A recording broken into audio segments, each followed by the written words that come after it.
In last video, we have seen some basic concept of chemistry like introduction of chemistry, definition of chemistry, branches of chemistry, importance and scope of chemistry. Today, we are going to see some other concept like Poggeston theory, element and compounds, units and law of chemical combination.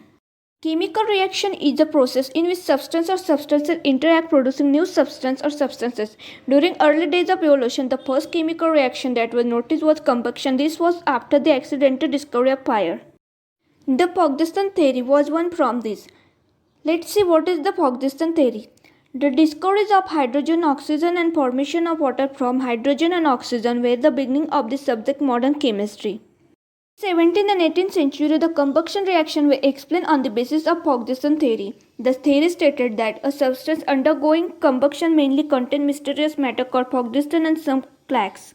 If a substance is burned, Poggeston evolves and goes into atmosphere, and clash is left behind as an ash. When candle burns in closed container, the air in container becomes saturated with Poggeston. Air cannot be accommodated additional Poggeston and the candle is extinguished. In 1771, British scientist Joseph Priestley heated a substance now we call mercury oxide. By focusing sun rays on it, a gas was evolved. It was observed that substance burnt in this gas more vigorously than in air. Burning candle became brighter in the gas. Priestley believed that the gas in normal air without Poggeston. Hence, he named the gas depogesticated air. In 1766, Sir Henry Canwish prepared another gas by reaction of dilute acid with metal like zinc, iron, etc. He named the gas flammable air. The gas was found to burn in air and also depogesticated air, producing water. In continuation with the idea of Poggeston, Canwish suggested the flammable air must be water associated with Poggeston. Finally, French scientist Antoine Lavoisier ruled out the theory of Poggeston. He proved that during burning part of the air in use in chemical reaction, the part of air used for burning was named oxygen, meaning acid forming. He further proved that gas formed in Joseph Priestley's experiment was oxygen. He also proved that flammable air produced by Canwish was a new gas. He named it hydrogen, meaning water forming.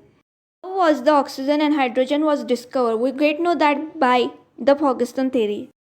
Now let's see what is elements and compounds and what is different between them.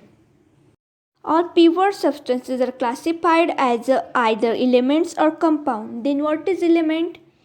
Yes, an element is defined as a substance that cannot be decomposed by a simple chemical process into two or more different substances. Some of the examples of elements known from long time are gold, silver, copper, carbon, sulfur and phosphorus. Till today we know 118 elements. Some elements are made by man and some are found in nature. Now let's see what is compound. Compounds are defined as substances of definite composition which can be decomposed into two or more substances by a simple chemical process like water, sodium chloride, sugar, alcohol, carbon dioxide, acetic acid. The properties of all substances and the element obtained on the decomposition of the compound are completely different. For example, decomposition of compound water gives hydrogen and oxygen gases. Hydrogen gas is combustible, oxygen helps combustion, but water is used as a fire extinguisher. Represent elements by symbol of one or two letters. The first letter of symbol is always capital and second letter is always small.